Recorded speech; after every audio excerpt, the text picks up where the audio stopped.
రాష్ట్ర ప్రజానీకం కానీ విశాఖ నగరవాసులు కానీ అందరూ అర్థం చేసుకోవాల్సింది ఏంటంటే ఈ కూటమి ప్రభుత్వానికి వాళ్ళకి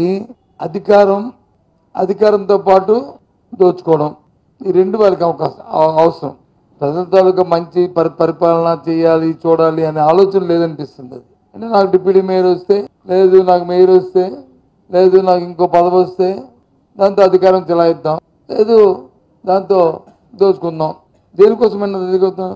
సరే నిజంగా ఆ పార్టీకి తెచ్చుతుంటే, ఆ కూటమి పార్టీలకి కానీ తెచ్చుతుంటే ఎవరికి ఇచ్చుకోండి, మాకు అనవసరం సబ్జెక్టు, మాకు సంబంధమైన అంశం. కానీ పార్టీలో ఇదేంటి ఎవరు నవ్విపోతారు.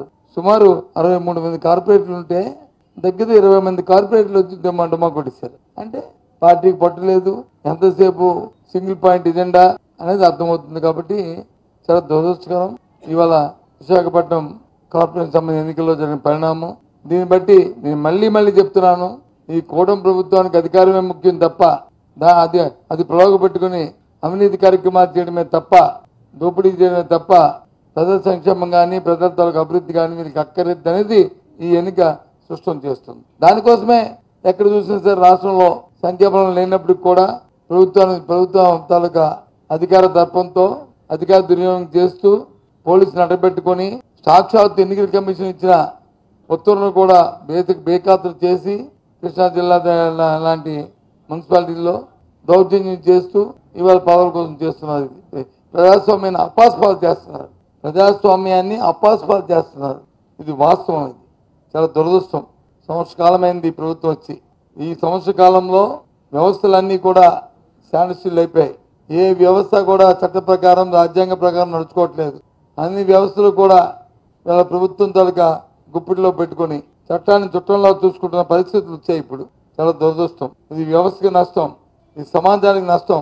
ఇలాంటి పరిణామాలని చెప్పి మీ ద్వారా తెలియజేస్తాం. జరుగుతున్న పరిణామాలన్నింటినీ కూడా తీవ్రంగా మా పార్టీ ఖండిస్తుంది. నాకు అర్థం అవ్వలేదండి. ఎన్నికల ముందు వచ్చి చంద్రబాబు నాయుడు గారు కూటమి పెద్దలందరూ కూడా ఎంత అట్టాసంగా సూపర్ 6 అన్నారు ముఖ్య అని చెప్పి ఓట్లు అడిగారు. చంద్రబాబు నాయుడు గారు ఎప్పుడు అధికారంలోకి వచ్చినా ముందు మోసపోయేది నష్టపోయేది ఎవరంటే మా అక్క చెల్లెమ్మలు, మా తల్లులు, మహిళలు. నేను వాళ్ళని సునాయాసంగా వాళ్ళని మోసం చేయడానికి అవకాశం ఉంటుంది. వాళ్ళకి ఏదో భ్రమలు కల్పించి, వాళ్ళకి ఏదో ఆస్తి కల్పించి, తర్వాత వచ్చి వాళ్ళ చేతిలో వైకుంఠం చుమ్మెట్టేసి ఏదో మాయమాలు చెప్పేసి సరిపోద్దనే రీతిలో చంద్రబాబు నాయుడు గారు కూటమి పెద్దలు ఆ మహిళ తాలూకా ఆ సోదరిమణి తాలూకా పాలసీని పట్టేశారు. అమ్మ ఆలోచన చేయండి. అంతకుముందు ప్రభుత్వాలు ఉన్నప్పుడు వచ్చి రుణమాఫీని ఏ రకంగా మోసం చేశారో ఈ ప్రభుత్వంలో ఎన్ని హామీలు ఇచ్చారండి? ఒకటా రెండో చెప్పండి. హామీలకు వచ్చి రేపు ఎల్లుండు వచ్చారు. ఏదో స్వాతంత్రం వచ్చినట్టు, దేశానికి స్వాతంత్రం వచ్చినట్టు, మహిళలు స్వాతంత్రం వచ్చినట్లు ఆగస్టు 15 నుంచి బస్సు ఇస్తాను. ఆగస్టు 15కి బస్కి సంబంధం ఏంటండి? ఫ్రీ బస్కి నాకు అర్థం అవ్వట్లేదు. ఇప్పుడు ఏదో పండగకి వచ్చి పండగ కానికి ఇచ్చేయమంటే అర్థం ఉంది, కానీ నాకు ఐపీఎస్ అర్థం అవ్వలేదు ఆ డేటు. ఇంకా సరే అమ్మఒడి, తల్లికి వందనం, ఇంకా ఇప్పుడు ఏదో స్కూల్ తెరిచి ఇస్తానని అంటున్నారు. ఇంతకుముందు ఒక సంవత్సరం అయిపోయింది, పాత అయిపోయింది, ఇంకో సంవత్సరం అయిపోయింది, ఇప్పుడు 2 సంవత్సరాలు అప్పుడే గుల్కాకి అయిపోయింది. ఏమి ఇస్తారేదో చూడాలి. ఆ బస్సు కూడా ఇంకా దానికి విధి విధానాలు కూడా ఇంకా చూడలే. వస్తాయి రాదో, ఇంకా ఆగస్టు 15 కదా, ఇంకా 2 నెలలు ఉంది కాబట్టి ఇంకా దాని సంగతి చూద్దాం. ఇవ్వాలని కోరుతున్నాం, మేము డిమాండ్ చేస్తున్నాం.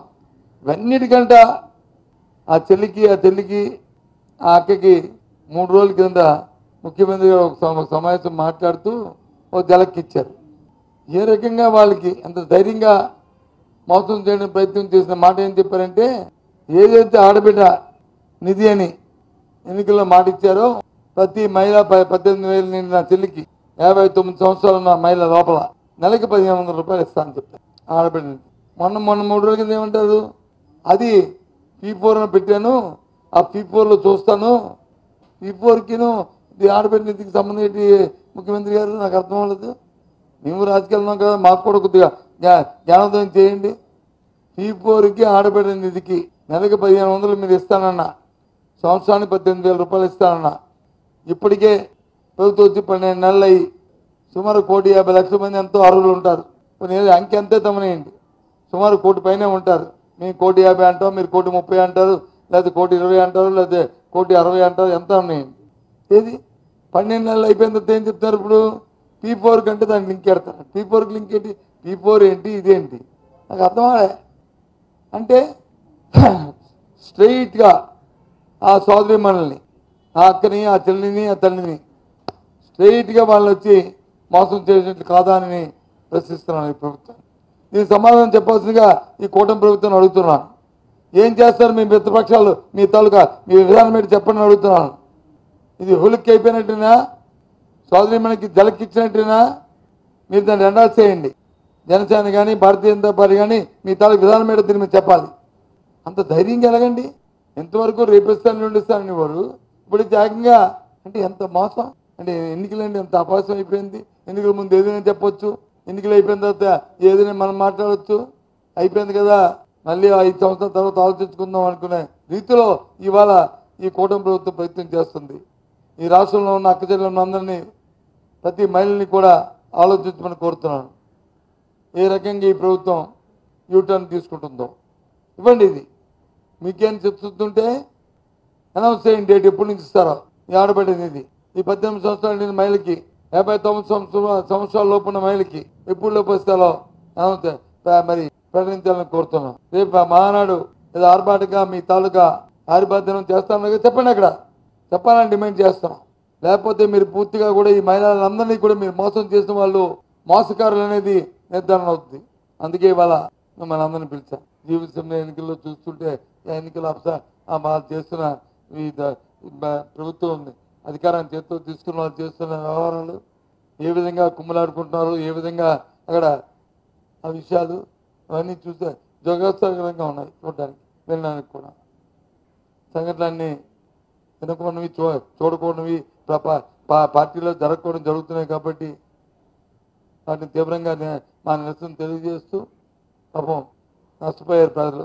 విశాఖపట్నం ప్రజలు అభివృద్ధిని నోచుకోలేకపోతున్నారు. 4 దగ్గర 6 నెలలు ఉంటుంది మున్సిపల్ కమిషన్ లేక.